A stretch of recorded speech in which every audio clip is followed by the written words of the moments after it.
Sylhet city কর্পোরেশনের 32 word মেজটিলা পূর্ব বাটপাড়ায় এখানে পূর্ব বাটপাড়ার বাসিন্দা নাজুয়ের বাড়ি থেকে আজকে পুলিশ চুরি করা 6টি মোটরসাইকেল সহ নাজুয়ের ছোট ভাই নয়নকে গ্রেফতার করেছে। এই মুহূর্তে আমরা রয়েছি সিলেটের সিটি কর্পোরেশনের 32 ওয়ার্ড মেজটিলা বাটপাড়ায় এবং আমরা এখানে দেখছি যে চুরি হওয়া 6টি মোটরসাইকেল। এই খবর পেয়ে এলাকাবাসী সহ আশপাশের অনেকেই ছুটে আছেন। যদি আমরা তথ্য দেই যে এখানে একজনের চুরি হওয়া মোটরসাইকেল তারা চুরি হওয়ার পর থানায় তারা আইনি পদক্ষেপ নেন এবং আইনি পদক্ষেপ নেওয়ার পর আজকে নাজুয়ের যে ছোট ভাই নয়নকে তারা দেখতে পান সন্ধ্যা রাতে। তখন দেখার পর তার পিছু নেন এবং সে যখন মোটরসাইকেল নিয়ে বাড়িতে ঢুকে তখনই তাকে আটক করেন। পুলিশ আসে এবং এই মুহূর্তে উপস্থিত রয়েছেন শাহপরান থানা পুলিশের ওসি ফেরদৌস আহমেদ, উপস্থিত রয়েছেন আরো পুলিশের ঊর্ধ্বতন কর্মকর্তা কিছু। এবং আমরা এখানে দেখছি বিভিন্ন হেলমেট রয়েছে, হেলমেট আছে এবং বিশেষ করে এই যে বস্তাগুলি রয়েছে সেখানে আমরা দেখছি রেঞ্জ প্লাস সহ মোটরসাইকেল চুরির বিভিন্ন সরঞ্জাম রয়েছে।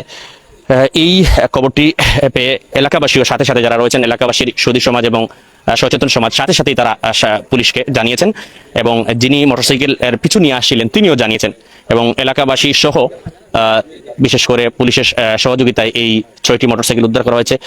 তারা যেটি মূল অভিযোগ করেছেন নাজু, যিনি মেজরটিলা সিলেট সিটি কর্পোরেশনের 32 ওয়ার্ডের মেজরটিলা পূর্ব বাটপাড়া, সেই নাজুকে কিন্তু বাড়িতে পাওয়া যায়নি।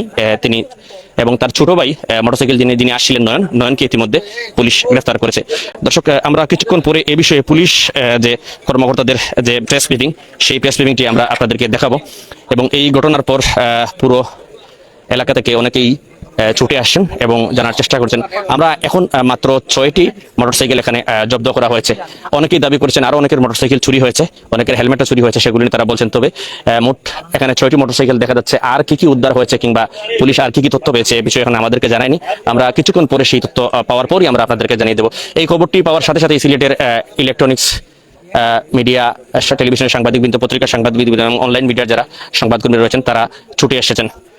আমরা এই মুহূর্তে রয়েছি সিলেট সিটি কর্পোরেশনের 32 ওয়ার্ড মেজরটিলা পূর্ব বাটপাড়ায়। এখানে নাজুয়ের বাড়ি থেকে আজকে 6টি চুরির মোটরসাইকেল উদ্ধার করা হয়েছে এবং আমরা যতটুকু তথ্য পেয়েছি যে নাজু কিন্তু একটি চোর চক্রের তিনি অন্যতম সদস্য হিসাবে তিনি জড়িত রয়েছেন এবং পাশাপাশি আরো অনেক কিছু তিনি গ্রেফতার হলে হয়তো আরো অনেক তথ্য পাওয়া যেতে পারে এমনটা ধারণা করা হচ্ছে।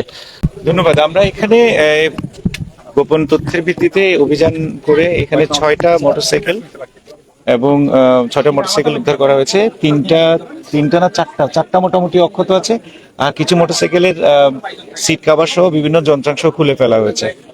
তো এইটা দেখে আপাতত প্রাথমিকভাবে যেটা মনে হচ্ছে সেটা হচ্ছে এটা একটা সংঘবদ্ধ চক্র, তারা দীর্ঘদিন ধরে এই কাজগুলো করছে এবং এইখানে এগুলো ইঞ্জিন চেঞ্জ করে, কাভার চেঞ্জ করে বা এটার কালার চেঞ্জ করে আবার নতুন করে এগুলো বিক্রি করা হয়। আমরা এই পুরো টিমটা খোঁজখবর নিব এবং এখানে যে এগুলো আছে মোটরসাইকেল গুলো আছে আমরা যাচাই বাছাই করে আইনি প্রক্রিয়া শেষ করে প্রকৃত মালিকদের হাতে এগুলো তুলে দিব। একই সাথে এই পুরো টিমটাকে আমরা ধরার জন্য এখন থেকে জোর প্রচেষ্টা চালাবো।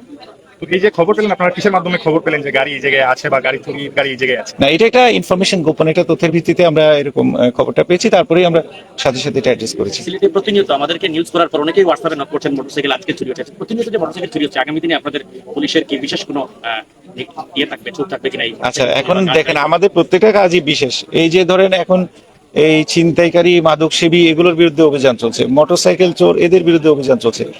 এখন আমাদের কাজকর্ম তো থেমে নাই। এখন দেখেন যে এইখানে এই যে চোরাই মোটরসাইকেল গুলো আসে, এখান থেকে এটার বডি চেঞ্জ হয়ে যায়। এই এলাকাটা তো 100 বাড়ি আছে। আপনি বলেন যে একটা লোক আমাদেরকে এই তথ্যটা দিয়েছে, তার মানে কি? তার মানে হলো যে আপনি যদি সামাজিকভাবে আমাদেরকে যদি সহায়তা না করেন, আমাদের এই কাজগুলো তো অনেক চ্যালেঞ্জিং। এখন হলো যে এই পুলিশের কাজ হলো, পাবলিক হচ্ছে মূল, পুলিশের কাজটা করে হচ্ছে পাবলিক, জনসাধারণ। যেখানে পাবলিক যত বেশি সচেতন, জনসাধারণ যত বেশি সচেতন এবং পুলিশের সাথে তাদের ইনফরমেশন শেয়ারিং যত বেশি হবে, সেখানে আইন শৃঙ্খলাটা তত বেশি হবে।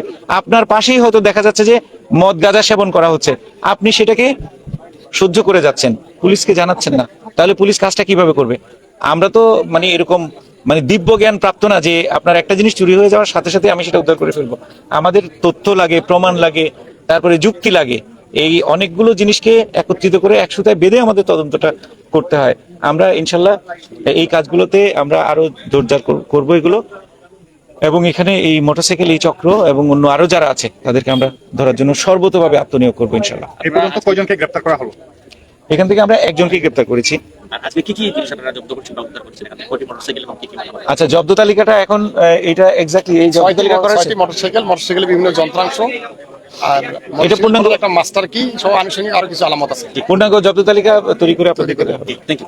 ধন্যবাদ।